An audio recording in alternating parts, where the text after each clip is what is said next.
Hello दोस्तों, नमस्कार। मेरा नाम वीरेंद्र है और मेरे YouTube चैनल का नाम है नेचर भी। दोस्तों, आज का जो टॉपिक है क्रेडिट कार्ड से रिलेटेड है। क्रेडिट कार्ड क्या होता है?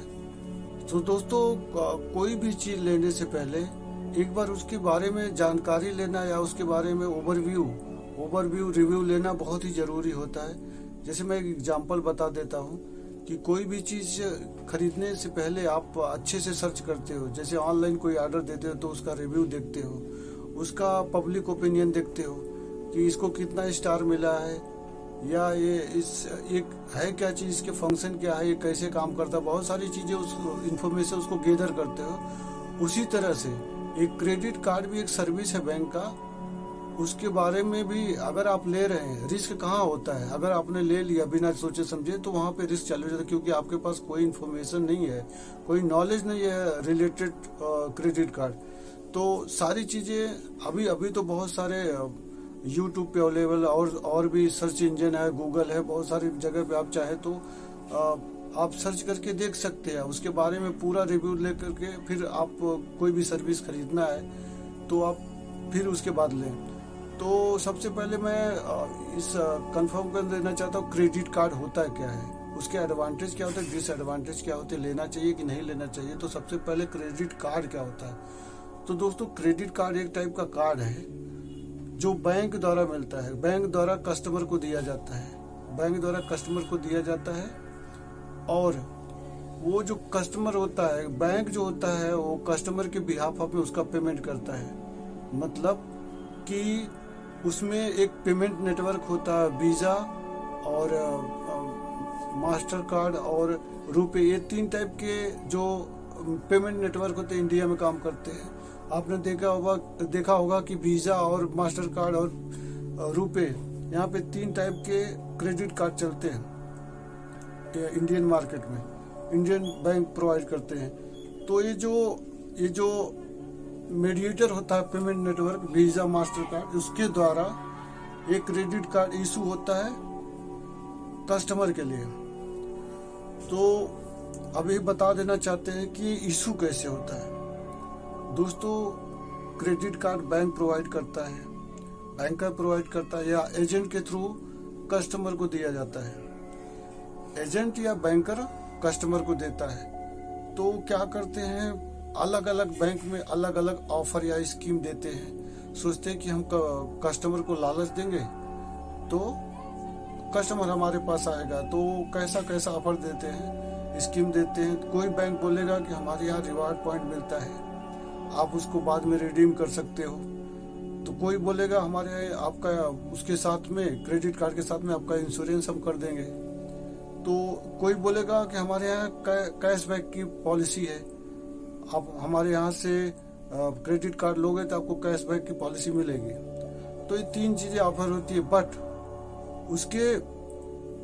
उसका जो निगेटिव पॉइंट है उसके बारे में सब कुछ हिडन रखते हैं। Negative point on the sense का मतलब है कि वो नहीं बताते कि इस पे वो इंटरेस्ट रेट कितना लगेगा।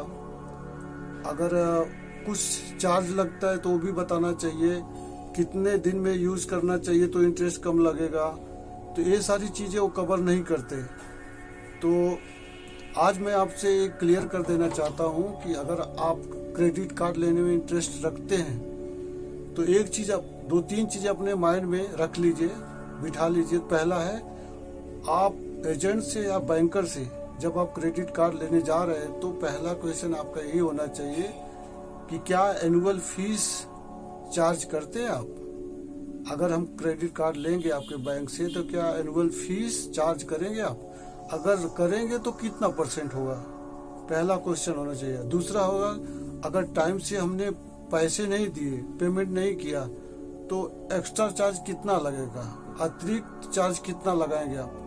तीसरा, अगर और टाइम पर पेमेंट नहीं किया तो बैंक क्या ज्यादा इंटरेस्ट रेट लेगा हमें? इतना 3 पॉइंट आप रखिए उससे।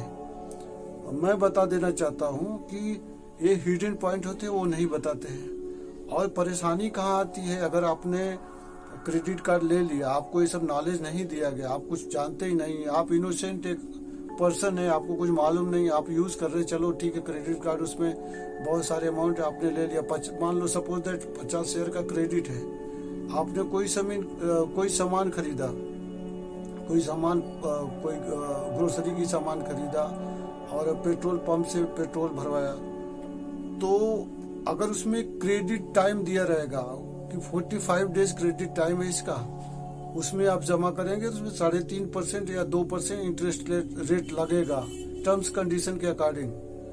तो अगर उस समय आप 45 डेज के पहले आपको जमा ही कर देना है, सुन लीजिए वो जमा ही कर देना है, नहीं तो बैंक बहुत बड़ा चार्ज करने वाला है। उनका एक गेम होता है कि उनको एक्स्ट्रा पैसा कमाने के लिए वो कस्टमर को वो कुछ बताते नहीं है, बहुत सारे चीज़ों को मिसगाइड करते हैं।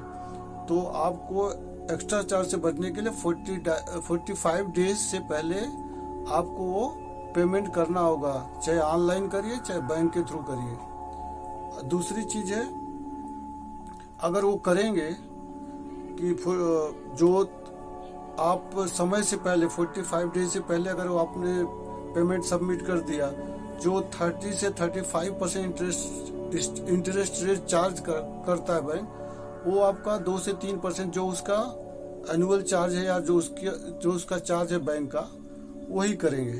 तो वहाँ से आपका एक अच्छी खासी रकम बच सकती है। दूसरा कि आप टाइम से पेमेंट करेंगे तो आपका सिविल स्कोर भी मेंटेन रहेगा। सिविल स्कोर होता क्या है? एक आरबीआई की गाइडलाइन है कि ये ग्रेडिंग सिस्टम होता है, हर एक कस्टमर का ग्रेडिंग सिस्टम होता है जो बैंक डिसाइड करता है थ्रू आरबीआई। उसमें क्या होता है कि जो ग्रेड सिस्टम होता है वो 300 से लेकर 900 के बीच में होता है। अगर आपका सिविल स्कोर 300 से लेकर 400 तक हुआ तो आपको बैंक लोन नहीं देगा, यानी आपको क्रेडिट कार्ड नहीं मिलेगा। ये समझ लीजिए, अगर आप 300 से 400 के बीच में न्यूनतम सिविल स्कोर 300-400 के बीच में है तो आपका क्रेडिट खराब है उधर। समझ लीजिए बैंक सोचेगा या तो आपने फ्रॉड किया है या तो आपने कोई लोन लिया उसको टाइम से जमा नहीं किया है, सारी चीजें निकल के आएगी ना। उसके क्रेडिट कार्ड तो छोड़ दीजिए, आपको कोई लोन नहीं मिलेगा, जैसे पर्सनल लोन हो, होम लोन हो गया, एजुकेशन लोन हो गया, ये सारी चीजें आपको नहीं मिलेगी। दूसरी बात कि अगर आपका स्कोर 700 से लेकर के 900 के बीच में है तो ये अच्छा परफॉर्मेंस माना जाता है, अच्छा सिविल स्कोर माना जाता है। तो आप एलिजिबल हैं, किसी भी बैंक में अप्लाई कर सकते हैं लोन के लिए या क्रेडिट कार्ड के लिए। डिपेंड करता है आपकी सैलरी कितनी है। आप सैलरीड पर्सन है तो आप डिपेंड करता है आपको कितना क्रेडिट वैल्यू मिल सकता है, कितना मतलब अमाउंट का क्रेडिट कार्ड मिल सकता है या लोन मिल सकता है। तो ये सारे एस्पेक्ट हैं, इम्पोर्टेंट है। अगर आप एज ए कस्टमर बैंक में जाते हैं, क्रेडिट कार्ड के लिए अप्लाई करते हैं तो 2-3 चीज़ों पे ध्यान रखिए। फिर से मेंशन कर रहा हूँ, आपको एनुअल फीस चार्ज पूछ लेना है, और दूसरा है अगर हम टाइम पे पैसा नहीं देते, अगर टाइम पे हम बिल पेड नहीं करते तो कितना चार्ज लगेगा और टोटल इंटरेस्ट रेट कितना लगेगा। 3 चीज़ों पे ध्यान दीजिए और 3 चीज़ों को आप टाइम से करिए तो ये क्रेडिट कार्ड बहुत अच्छा ऑप्शन है हर चीज़ को स्मूथली हैंडल करने का। अब इसके अच्छे पॉइंट मतलब एडवांटेज बता देना था, अभी ये तो डिसएडवांटेज था। एडवांटेज ये है कि यह एक समझ लीजिए कि आप एक कैश तो नहीं बोल सकते, प्लास्टिक का कार्ड होता है, उसको आप जेब में चलते हैं, लेकिन एक माध्यम होता है कि आप इसको कैश इन कर सकते हो, किसी भी काउंटर पे जाके कैश इन कर सकते हो। सपोज दैट अभी लॉकडाउन चल रहा है, लॉकडाउन जब भयंकर लॉकडाउन था तो उस समय किसी के पास जॉब नहीं था, किसी के पास पैसे नहीं थे, बैंक के पैसे खत्म हो गए।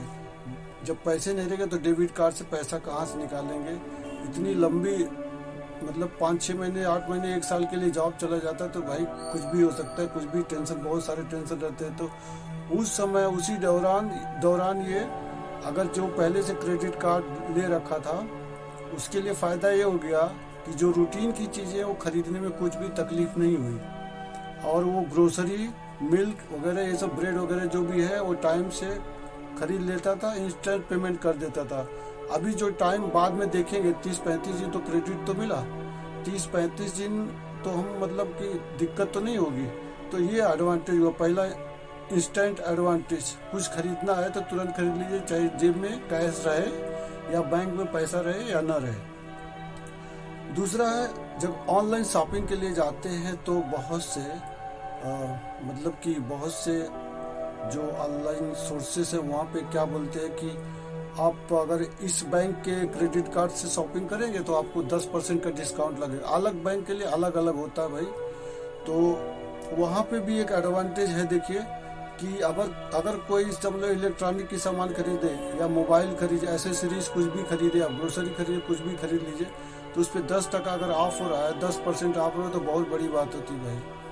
तो ये दूसरा एडवांटेज हो गया। और तीसरा एडवांटेज है कि फ्रॉड नहीं हो सकता है इस क्रेडिट कार्ड से, क्योंकि वो थर्ड पार्टी इसको रेगुलेट करती है। अगर 3 दिन के पहले आप बैंक में जाकर के कंप्लेन कर दिया तो 1 रुपये भी नहीं निकलेगा उससे।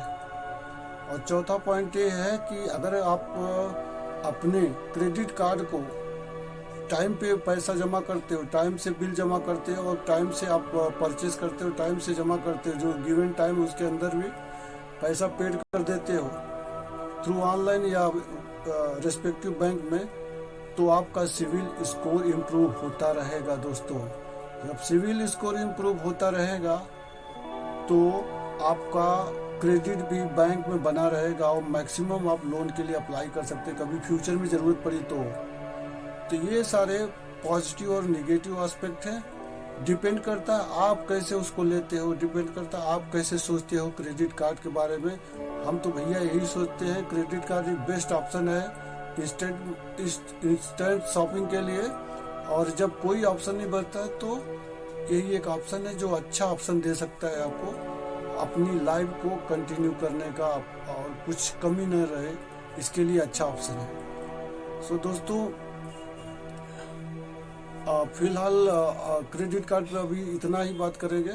सारी टॉपिक हमने कवर कर दिया।